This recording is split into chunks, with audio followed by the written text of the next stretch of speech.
Hello guys. तो session शुरू हो चुका है। जैसा कि आपको मालूम होगा कि आज हमारा 45 नंबर का एपिसोड है। ठीक है, तो करंट अफेयर का सीरीज चल रहा है और आप लोग को मालूम होगा। ठीक है, तो आज 45 नंबर का एपिसोड है। अगर नहीं देखे तो जाकर के उसको देखिए पहले, और बहुत ही बेहतरीन तरीके से आपको बताया जा रहा है। ठीक है, तो आप उसको जीएस और प्लस करंट अफेयर, ठीक है, ये दोनों कवर कराया जाता है। तो आप अगर रेगुलर बेसिस पे वीडियो देखते होंगे तो आपको मालूम होगा कि क्या कंटेंट मैं डिलीवर कर रहा हूं। ठीक है, तो आज हमारा 45 नंबर का एपिसोड है, बिल्कुल आसान भाषा में। ठीक है, और सीरीज का नाम क्या है? One stop solution series. ठीक है, तो आइए शुरू करते हैं। पहला क्वेश्चन, ठीक है। Jonathan Napat has become the prime minister of which country? Jotham Napat किस देश के प्रधानमंत्री भी बनाए गए हैं? तो ये बनाए गए हैं कहाँ के? ये बनाए गए हैं वानुतो के। कहाँ के बनाए गए हैं? वानुतो। ठीक है, ऑप्शन नंबर बी। और वानुतो जो क्या, अब आप मैप देख सकते हैं यहाँ पे। ठीक है, ये क्या है? ऑस्ट्रेलिया है। ये आपका न्यू पूरा ओशिनिया है। क्या है? पूरा ओशिनिया कॉन्टिनेंट है, मतलब ऑस्ट्रेलिया कॉन्टिनेंट है। और इसमें हो गया आपका ये ऑस्ट्रेलिया, ये पापुआ न्यू गिनी हो गया, ये आपका सोलोमन आइलैंड हो गया, ये हो गया नौरू, किरीबाती, तुवालू। ठीक है, ये सब क्या है? आइलैंड है। और ये हो गया आपका बानुतो, ये जो है आपका, ये हो गया बानुतो। और ये हो गया आपके पैसिफिक ओशियन। ठीक है, ये हो गया आपका न्यूजीलैंड, ये हो गया आपका फिजी। ठीक है, और इसका जो कैपिटल क्या है? इसका कैपिटल देखिए, बानुतो कैपिटल क्या है? बानुतो का कैपिटल आपका है पोर्ट विला, जो आपको दिख रहा होगा मैप में। तो ये हो गया आपका बानुतो का मैप हो गया। ठीक है, और फिजी भी आपको दिख रहा होगा। फिजी ये है, देखो फिजी है। और ये नौरू, ये हो गया आपका नौरू। ठीक है, फिजी का कैपिटल क्या हो गया? फिजी का कैपिटल हो गया सुबा।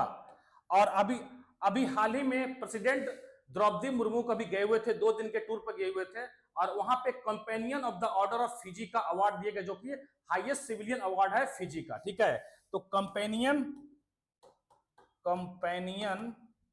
Of the order of Fiji. ठीक है, ये हाईएस्ट अवार्ड है फिजी का। ठीक है, जो हाईएस्ट सिविलियन अवार्ड है, जिसको प्रेसिडेंट द्रौपदी मुर्मू को दिया गया है। ठीक है, चलिए आइए देखते हैं नेक्स्ट क्वेश्चन। इसमें कुछ नहीं है आगे। Where was the 24th Divya Kala Mela inaugurated? 24th Divya Kala मेला कहां हुआ है? तो ये हुआ आपका गुलशन ग्राउंड, जम्मू कश्मीर में। कहां हुआ? गुलशन ग्राउंड, जम्मू कश्मीर। ठीक है, चलिए आइए। Recently 24th Divya Kala Mela was inaugurated by the Jammu and Kashmir lieutenant governor Shri Manoj Sinha. कौन? जम्मू कश्मीर के लेफ्टिनेंट गवर्नर कौन है? तो Shri Manoj Sinha. And union minister doctor Virendra Kumar at Gulshan ground in Jammu. The fair will run from 14 to 24 February 2025 and will showcase the product and skills of दिव्यांग artisan. किसको promote करने के लिए है? जो डिसेबल्ड लोग हैं उसके आर्टिसन, उनकी कलाकृति को प्रमोट करने के लिए ये इवेंट कराया जा रहा है। ठीक है, और कहां हुआ है ये? तो ये जम्मू कश्मीर गुलशन ग्राउंड। इसी से यहां आता है कि जम्मू एंड कश्मीर एंड लद्दाख। ठीक है, पहले एक ही यूटी था ये, पहले ये एक ही यूटी था, पहले एक ही स्टेट में था, पहले पूरा एक स्टेट था। लेकिन अब आर्टिकल 370 हिसाब की आपको मालूम है, आर्टिकल 370 हटाया गया और जम्मू कश्मीर रीऑर्गेनाइजेशन एक्ट 2019, ठीक है, 2019 के द्वारा 31 अक्टूबर, ध्यान रखेंगे, 31 अक्टूबर 2019 को दो न्यू यूनियन यूटी की स्थापना होती है। एक है जम्मू कश्मीर, एक है लद्दाख। 31 अक्टूबर को क्यों? 31 अक्टूबर को हम मनाते हैं नेशनल इंटीग्रेशन डे। किनके बर्थ एनिवर्सरी पे? तो सरदार वल्लभ भाई पटेल के बर्थ एनिवर्सरी पे। ठीक है, चलिए next. Which state top the status of devolution of panchayat in state report 2024? ठीक, ये राज्यों में पंचायतों को हस्तांतरण की स्थिति रिपोर्ट 2024 में शीर्ष स्थान किस राज्य को प्राप्त हुआ है? तो शीर्ष पे कौन है? कर्नाटक, मतलब फर्स्ट पे कर्नाटक है। ये आपका हो गया फर्स्ट। केरल है आपका सेकंड पे, ठीक, और ये है तमिलनाडु आपका थर्ड पे है, और महाराष्ट्र फोर्थ पे है, और फिफ्थ पे कौन है? उत्तर प्रदेश। फिफ्थ पे है यूपी। ये हो गया यूपी। और ये तो ये किस लिए है, ये डिवोल्यूशन पंचायत, मतलब पावर का डिस्ट्रीब्यूशन कैसे होता है, पावर का डिस्ट्रीब्यूशन होता है क्या बोलते हैं, डिसेंट्रलाइजेशन ऑफ पावर। तो सब पावर का डिस्ट्रीब्यूशन कैसे हुआ, सबसे ज्यादा सेंटर में, ठीक है, सेंटर से पावर डिस्ट्रीब्यूट हुआ तो कहां गया, स्टेट में, स्टेट, और स्टेट से जब पावर डिस्ट्रीब्यूट हुआ तब कहां गया, ये हो गया पंचायत में, मतलब लोकल बॉडी। आप लोकल बॉडी कह सकते हैं, लोकल बॉडी। अगर शहरी एरिया है तो म्युनिसिपैलिटी, अगर रूरल एरिया है, ग्रामीण क्षेत्र है तो क्या होगा, पंचायत हो जाएगा। तो इस तरह ये हो गया आपका, इसको बोलते हैं डिसेंट्रलाइजेशन ऑफ पावर, सत्ता का विकेंद्रीकरण, ठीक है। तो अब पंचायत के बारे में बात कर लेते हैं। एक है शेड्यूल कितना, शेड्यूल 11 एंड 12। संविधान में टोटल कितने शेड्यूल हैं, 12 शेड्यूल हैं। तो 12 शेड्यूल में से 12 अनुसूची है, 12 अनुसूची में से 11वां और 12वां अनुसूची किससे, 11वां अनुसूची हो गया आपका पंचायत से, और 12वां अनुसूची क्या हो गया आपका, म्युनिसिपैलिटी से। पंचायत में कितने 29 मैटर्स हैं, और दोनों 73rd amendment act, 73rd and 74th, 73rd amendment act और 74th अमेंडमेंट एक्ट के द्वारा 73rd क्या हो गया, किसको पावर दिया गया, तो पंचायत को पावर दिया गया, और 74th में म्युनिसिपैलिटी को पावर दिया गया। दोनों एक्ट का पास हुए, तो दोनों एक्ट पास हुआ था 1992 में, 1992 में, ठीक है। और इसमें पंचायत में टोटल 29 मैटर्स है, और म्युनिसिपैलिटी में टोटल 18 मैटर्स है। एक है power, authority and responsibility of panchayat, article 243G, ध्यान रखेंगे, आर्टिकल 243G क्या कहता है, तो power, responsibility, power, authority and responsibility of panchayat, article 243G। Article 243W की बात करें तो, आर्टिकल 243W की बात करें तो power, authority and responsibility of municipality. तो आपको मैं बता दिया 243G और 243W, ठीक है। चलिए नेक्स्ट देखते हैं। इसमें वैसा कुछ है नहीं, आगे देखते हैं। Platform Mitra, platform Mitra has been launched by home, platform Mitra किसके द्वारा लॉन्च किया गया है, तो ये लॉन्च किया गया है सेबी के द्वारा। किसके द्वारा लॉन्च किया गया है, SEBI, security and exchange board of India. SEBI launch the platform called Mitra, किस, फुल फॉर्म देख लीजिए, फुल फॉर्म याद रखिएगा, ठीक है।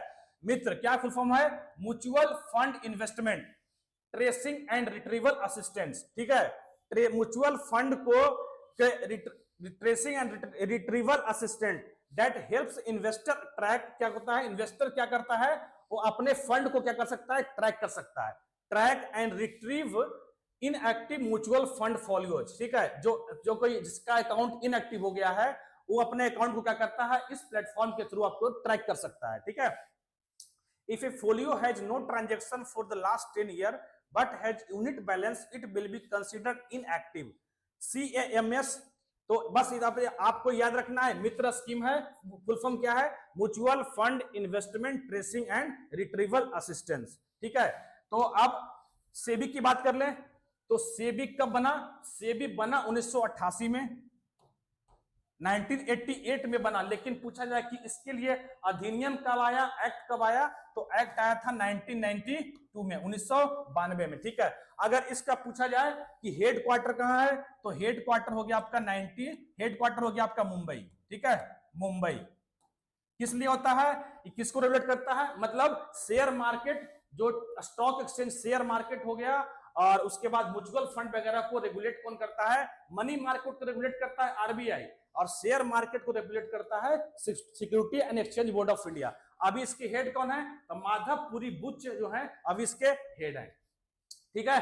तो आरबीआई की बात कर ले, आरबीआई भी बना कब, आरबीआई का हेडक्वार्टर अभी मुंबई में है, और आरबीआई जो बना कब, यंग हिल्टन कमीशन के द्वारा 1 अप्रैल 1935 को बनता है आरबीआई, 1 अप्रैल 1935 को बनता है आरबीआई, और इसका भी हेडक्वार्टर मुंबई है।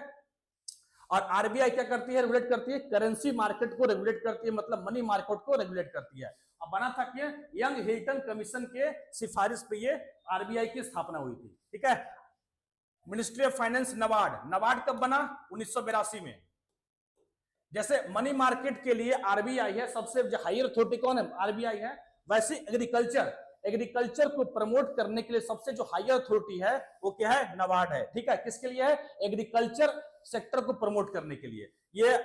ये बना था किस कमिटी के रिकमेंडेशन बना था नाबार्ड, तो बना था शिवरामन कमेटी, ध्यान रखेंगे, शिवरामन कमेटी के शिवरामन समिति के रिकमेंडेशन पे, शिवरामन समिति के रिकमेंडेशन पे नाबार्ड की स्थापना हुई थी 1982 में। तो आपको सब बता दिया मैंने, एसबी हो गया, आरबीआई हो गया, नाबार्ड हो गया। मिनिस्ट्री ऑफ फाइनेंस तो भारत सरकार का एक मंत्रालय है, सबको मालूम है। चलिए नेक्स्ट।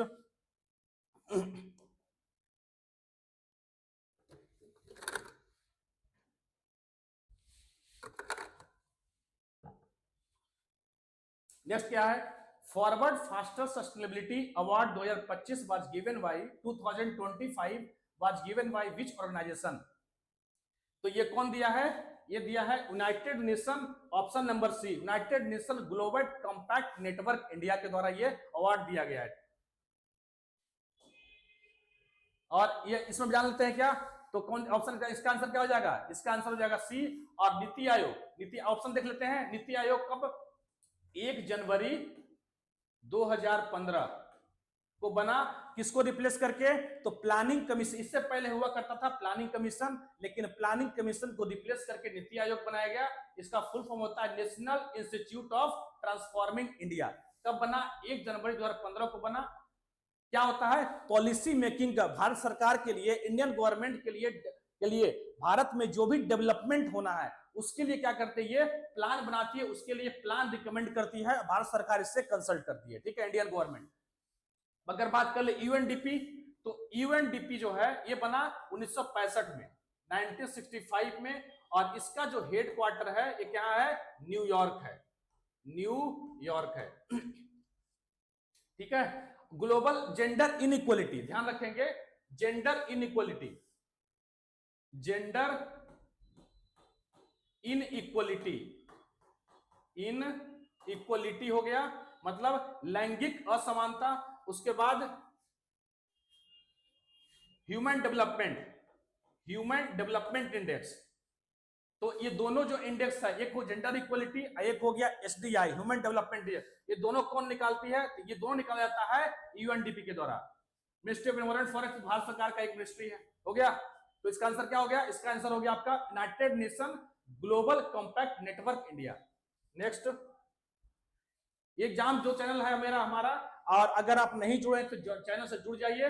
जो यहाँ पर जावेद सर आपको मैथ पढ़ा रहे हैं, मैं आपको जीएस और करंट अफेयर डेली लेके आता हूँ। और यहाँ पे विक्रम सर रीडिंग पढ़ाते हैं, और इसके बाद गरिमा मैम जो आपको बिल्कुल बेसिक से साइंस पढ़ा रही है। तो अगर आप नहीं जुड़े हैं तो इससे जुड़ जाइए और तैयारी में लग जाइए। ठीक है, चलिए, इंडिया लार्जेस्ट, हाँ, किसको मिला अवार्ड, किसको मिला है ये अवार्ड, जो है ये अवार्ड मिला किसको है, forward faster sustainability award 2025 was given bye, दिया तो कौन दिया, United Nation global compact network India. ठीक है, लेकिन ये अवार्ड मिला किसको, तो ये मिला एनटीपीसी लिमिटेड को मिला है। ठीक है, जो कि एक भारत सरकार का एक पीएसयू है, पब्लिक सेक्टर अंडरटेकिंग महारत्न कंपनी है। कौन सा है, महारत्न कंपनी, महारत्न कंपनी है। और इसको अवार्ड ये दिया गया है, इसलिए इन द वाटर, किस कैटेगरी में दिया गया है, इन वाटर सस्टेनेबिलिटी कैटेगरी में। किस कैटेगरी में दिया गया है, तो वाटर सस्टेनेबिलिटी कैटेगरी में अवार्ड दिया गया है एनटीपीसी को। ठीक है, तो एनटीपीसी टोटल पूछा जाए कि टोटल कितने महारत्न कंपनी है, तो टोटल 14 महारत्न कंपनी है। 14 में लास्ट कौन है, जो 14th नंबर का है वो है हिंदुस्तान एरोनॉटिक्स लिमिटेड, HAL, जो कि डिफेंस इक्विपमेंट बनाने का काम करती है। Next, where did the world government summit 2025 begin, विश्व सरकार शिखर सम्मेलन 2025 का आयोजन कहां हुआ, तो ये हुआ भैया कहां, दुबई में। ठीक है, उभरता हुआ आज के डेट का उभरता हुआ शहर दुबई में। ठीक है, चलिए नेक्स्ट क्या है, चाइना हैज,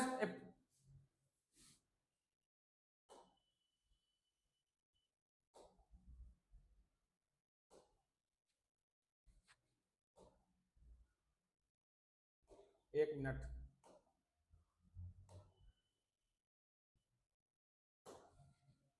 इसका डिस्क्रिप्शन उल्टा हो गया, मैं बता दे रहा हूं आपको, ठीक है।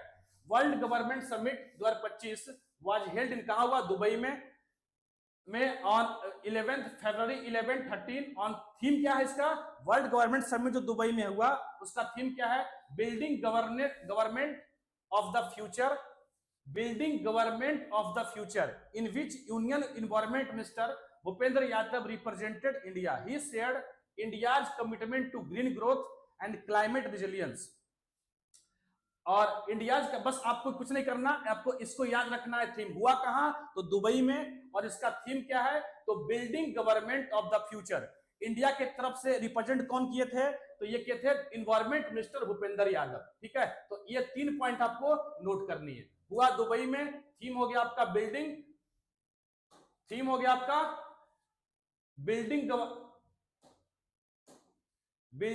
गवर्नमेंट ऑफ द फ्यूचर, और इंडिया की तरफ रिप्रेजेंट कौन किया था, तो भूपेंद्र यादव इसको रिप्रेजेंट किए थे।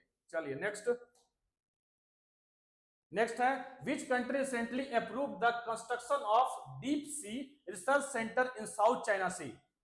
अभी हाल ही में किस देश ने दक्षिण चीन सागर में गहरे समुद्री अनुसंधान केंद्र के निर्माण को मंजूरी दी है, तो ये कौन दिया है, ये दिया है चाइना दिया है, एक मिनट, चाइना दिया है, और चाइना हैज अप्रूव्ड, क्या कर दिया, China has approved the construction of deep sea research station. Deep sea research station क्या, जैसे आपको पता होगा कि यूनिवर्स में इंटरनेशनल स्पेस स्टेशन है, इंटरनेशनल स्पेस स्टेशन है यूनिवर्स में, जो स्पेस से रिलेटेड क्या करती है, रिसर्च करने का काम करती है। इसी तरह का स्पेस स्टेशन कहां बनाया जा रहा है, चाइना के द्वारा डेवलप किया जा रहा है, डीप सी, अंडर वाटर, मतलब समंदर के अंदर, ठीक है। कितनी गहराई में होगा, तो ये गहराई होगा 2000 मीटर का। प्रोजेक्ट विल बी ऑपरेशनल, कब कंप्लीट होगा, ये 2030 से अपना ये काम करना शुरू कर देगा। एंड 6 साइंटिस्ट, इसमें 6 साइंटिस्ट को विल कंडक्ट द रिसर्च, इस कंडक्ट को 6 साइंटिस्ट मिलकर रिसर्च को कंडक्ट करेंगे। और द स्टेशन एम्स टू, क्या करेगा, स्टडी क्या करेगा ये, तो कोल्ड सीप ecosystem, methane flow, ecological changes and tectonic activities. तो कोल्ड सीप इकोसिस्टम क्या होता है, तो कोल्ड सीप, देखो जैसे ये ओशियन फ्लोर है, जैसे अर्थ पे आप रहते हैं तो अर्थ के फ्लोर पे ही रहते हैं आप ना, तो इसी तरह से जाकर ओशियन में कोई फ्लोर होगा, तो ये ओशियन फ्लोर है, और ओशियन फ्लोर से अगर कोई यहाँ पे कोई क्रैक्स होता है, तो इस क्रैक्स से जो गैस निकल रहा है, जैसे कि मीथेन निकल रहा है या फिर हाइड्रोजन सल्फाइड निकल रहा है, तो ये सब गैस को जब निकल रहा है, तो ये सब गैस को क्या किया जाएगा, सैंपल कलेक्ट किया जाएगा, और कलेक्ट करने के बाद उस पर रिसर्च किया जाएगा, ठीक है। तो यही हो गया कोल्ड सीप ecosystem, methane and ecological changes. क्या इकोलॉजिकल चेंजेस, मरीन इकोसिस्टम के अंदर क्या चेंजेस हो रहे हैं, या फिर टेक्टोनिक एक्टिविटी। आपको पता होगा कि पृथ्वी जो है बहुत सारे प्लेटों से मिलकर बना है, तो वो प्लेट जो है, तो प्लेट के भी अंदर जो प्लेटों में क्या आपस में प्लेट के बीच जो है क्या एक्टिविटीज हो रही है, उसके लिए उसको तो इन सब बारे में क्या होगा इस पे रिसर्च किया जाएगा, ठीक है। और कौन कर रहा है, प्लान कर रहा है, चाइना कर रहा है। तो ये हो गया आपका टेक्टोनिक। विच कंट्री, अच्छा यहां देख लेते हैं, चाइना कर रहा है, अब कहां कर रहा है, ये किस लोकेशन पे कर रहा है, ध्यान रखेंगे, साउथ चाइना सी पे कर रहा है। कहां कर रहा है, साउथ चाइना सी। आप मैप में देख सकते हैं, ये है आपका पूरा, ये है आपका चाइना, ये है आपका Thailand, Cambodia, Malaysia, Singapore, Indonesia, Philippines, Taiwan, ये सब कंट्री इसके आसपास का कंट्री है। और ये है आपका, एक है 9 डैश लाइन, देखिए ध्यान रखेंगे, 9 डैश लाइन डिस्प्यूट, एक 9 डैश लाइन डिस्प्यूट है, जो किससे रिलेटेड है, पूछा कि 9 डैश लाइन डिस्प्यूट जो है किससे रिलेटेड है, तो साउथ चाइना सी से रिलेटेड है ये, ठीक है, साउथ चाइना सी। ये देखो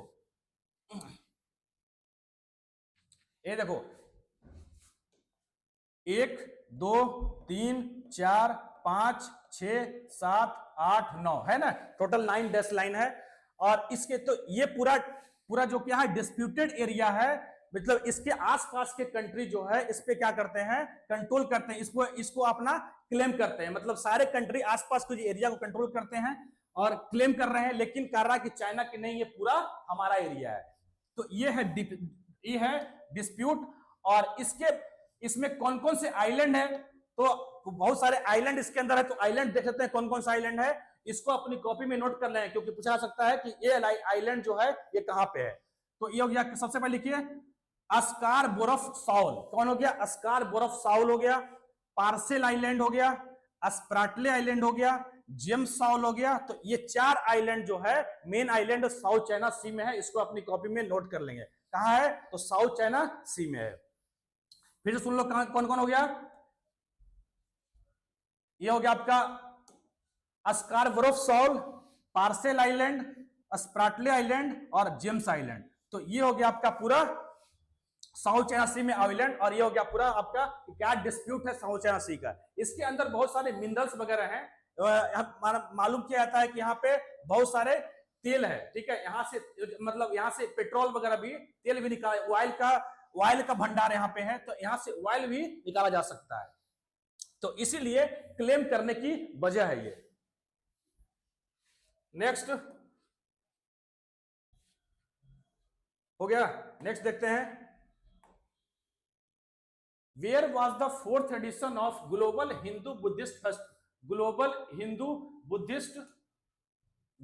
Hindu Buddhist initiative for dialogue conflict resolution and environmental awareness held, Samvad, संघर्ष निवारण और पर्यावरण चेतना के लिए वैश्विक हिंदू बौद्ध पहल का 4था संस्करण कहां आयोजित किया गया। तो ये किया गया कहां, ये किया गया आपका थाईलैंड में किया गया। कहां किया गया, थाईलैंड में किया गया। और ये पहली बार कब हुआ था ये, तो ये ध्यान रखेंगे ये 2015 में शुरू हुआ था इंडिया और जापान के द्वारा। किसका इनिशिएटिव है, तो इंडिया प्लस जापान। जापान के एक प्राइम मिनिस्टर थे शिंजो आबे, ध्यान रखेंगे शिंजो आबे, तो उन्हीं का ये कंसेप्ट था, ये शिंजो आबे, जिनको जापान में ही गोली मार करके इनकी हत्या कर दी गई थी कुछ दिन पहले, कुछ साल पहले, ठीक है। तो ये हो गया आपका थाईलैंड। क्या है इसमें, prime minister Narendra Modi virtually address the 4th edition of the Samvad, virtually 4th issue को बोलते हैं Samvad, the global Hindu Buddhist initiative for conflict prevention and environmental consciousness on February 14, 2025. Dialogue is being held in Bangkok and Ayutthaya. कहाँ होगा, Ayodhya, Thailand, from the 14 to 17 February 2022। तो अब देखो दो India और थाईलैंड के बीच 2 एक्सरसाइज भी होता है, तो उसको भी नोट कर लेंगे। मैत्री, एक तो हो गया आपका मैत्री और एक है आपका अयोध्या,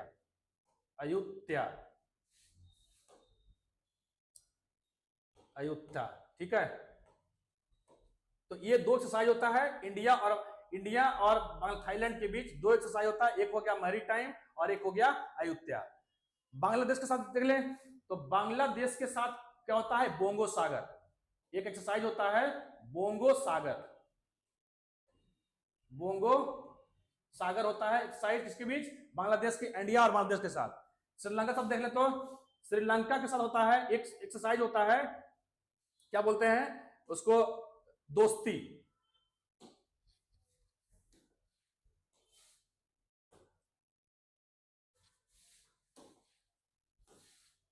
होता है किसके बीच, इंडिया, श्रीलंका और मालदीव के बीच होता है, ठीक है। तो ये सब हो गया आपका इंफॉर्मेशन। नेक्स्ट, अभी हाल ही में जोथम नापत गठित सरकार में कुल कितने राजनीतिक दल शामिल हैं, 5 प्रमुख दल है। कितना है, 5 प्रमुख दल। अभी हाल ही में 24वें दिव्य कला मेले का उद्घाटन किसके द्वारा किया गया, जम्मू कश्मीर के उपराज्यपाल मनोज सिन्हा और केंद्रीय सामाजिक न्याय एवं अधिकारिता मंत्री डॉक्टर वीरेंद्र कुमार। किस संविधान संशोधन द्वारा पंचायती राज संस्थाओं को संवैधानिक दर्जा दिया गया, तो 73rd संविधान संशोधन 1992 के द्वारा। भारतीय प्रतिभूति और विनिमय बोर्ड, इसी को बोलते हैं सेबी की स्थापना कब हुई, 12 अप्रैल 1988 को, और इसे जनवरी 1992 को अधिनियमित किया गया, ठीक है। राष्ट्रीय ताप विद्युत निगम एनटीपीसी की स्थापना कब हुई है, तो 1975 में हुई। अभी हाल ही में चीन ने दक्षिण चीन सागर में अंतरिक्ष स्टेशन बनाने की मंजूरी दी है। कहां, ये डीप स्पेस कहां बनाने की मंजूरी, कहां जा रहा है, क्या लिखा है deep deep sea space station, इस स्टेशन को के नाम से, ठीक है। थाईलैंड के रामायण संस्करण को क्या कहा जाता है? थाईलैंड के रामायण संस्करण को क्या कहा जाता है? तो रामकियन कहा जाता है। क्या कहा जाता है? रामकियन। विश्व सरकार शिखर सम्मेलन 2025 का थीम क्या है? तो भविष्य की सरकारों का निर्माण, भविष्य की सरकारों का निर्माण। कॉन्स्टेंटाइन टेसोलस को हाल ही में किस देश का नया राष्ट्रपति चुना गया है? तो चुना गया है ग्रीस का। भारत के स्टार्टअप इकोसिस्टम को बढ़ावा देने के लिए डीपीआईआईटी ने किसके साथ जारी की है? तो रुकम कैपिटल एंड बूटस्ट्रैप इंक्यूबेशन के साथ किया है, ठीक है। तो इसको अपनी कॉपी में नोट कर लेंगे, इसको वीडियो पॉज करके इसको देख लेंगे, ठीक है। तो आज हम यहीं तक रखते हैं। ये मेरा लास्ट क्वेश्चन था, लास्ट स्लाइड था। तो आई होप आपको वीडियो अच्छा लगा होगा। अच्छा लगा तो please like share and subscribe करें। चलिए, थैंक यू।